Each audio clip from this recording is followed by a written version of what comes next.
सिंध धरती औलियान सूफी बुजुर्गन वलियन फकीरन जी धरती तौर सुञाती वञे थी। असांजे ज़िले घोटकी में सूफी फकीर सैयद अनवर अली शाह, सैयद हज़ूर बख्श उर्फ हज़ूरन साईं समेत ॿियनि केतिरनि ई सूफी बुजुर्गन जूं दरगाहूं मौजूद आहिनि। दुनिया में केतिरा ई औलिया ऐं दरवेश थी गुज़रिया आहिनि जन प्यार मोहब्बत ऐं भलाई जो दर्स ॾिनो आहे।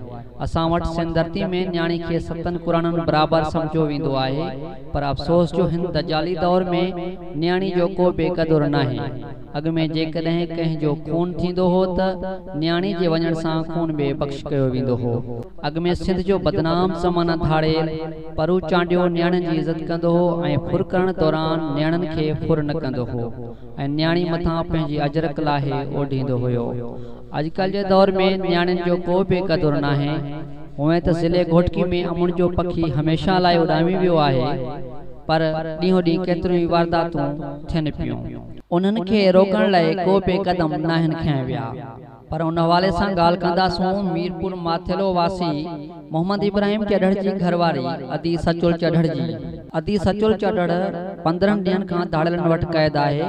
अफ़सोस पुलिस त कुझु बि नाहे कयो, पर हितां जा चूंडियल नुमाइंदा बि चुप जो रोज़ो रखी वेठल आहिनि। डेरकी जे मोहन लाल के धाड़ियलनि अगवा कयो त हितां जा चूंडियल नुमाइंदा मोहन जे घर पहुता, पर न्याणी जे घर वञण त ठहियो, पर पुलिस के का बि कुझु नथा चवनि। न्याणी सचुल चढ़ड़ के बाज़ियाब करायो। उन सां गॾोगॾु पुलिस एहलकार इब्राहिम चढ़ड़ बि धाड़ियलनि वटि क़ैद में आहे। ॿिए पासे वरी ॻोठ नबी बश्क बुअड़ जो रहवासी अब्दुल वहीद बुअड़ बि धाड़ियलनि जी क़ैद में आहे। जोको असां अमीरन दे वयाऊं, को अमीर ना आयो आ। वयाऊं असां पुलिस जेका पुलिस असां ते न चढ़ी आ, न को एसपी आयो आ, न कहीं असां जी दां वारी आ। औज़ु बिल्लाहि मिनश शैतानिर रजीम, बिस्मिल्लाहिर रहमानिर रहीम। जियां त बुहड़ बिरादरी जो जेको नौजवान आहे वहीद भई आहे त वो किथे आहे।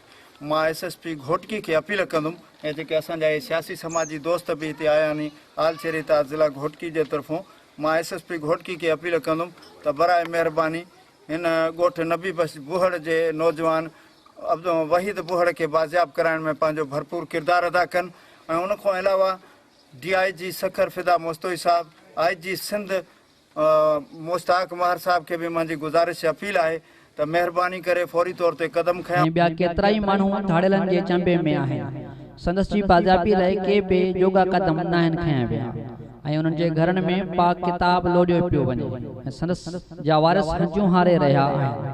उन्हनि जे घरनि में मातम आहे ऐं मासूम ॿारनि समेत संदसि जे घर भातियुनि जो राति जे वक़्तु आराम ऐं सकून तबाह थियल आहे ऐं घर में ॾींहुं राति रोज़ राड़ो मतल आहे। जॾहिं ख़ुदि पुलिस वारा तोड़े उन्हनि जा घर भाती अगवा थियनि था त इंसाफ़ जी उमेद कंहिं मां कजे। IG सिंध तोड़े DIG सखर SSP घोटकी समेत पुलिस एहलकारनि खे घुर्जे त ज़िले घोटकी मां अगवा थियलनि जी पोइवारी करे सनन खे बाज़ियाब करायो वञे त जीअं उन्हनि जा मासूम बचड़ा सुख जो साह खणी सघनि।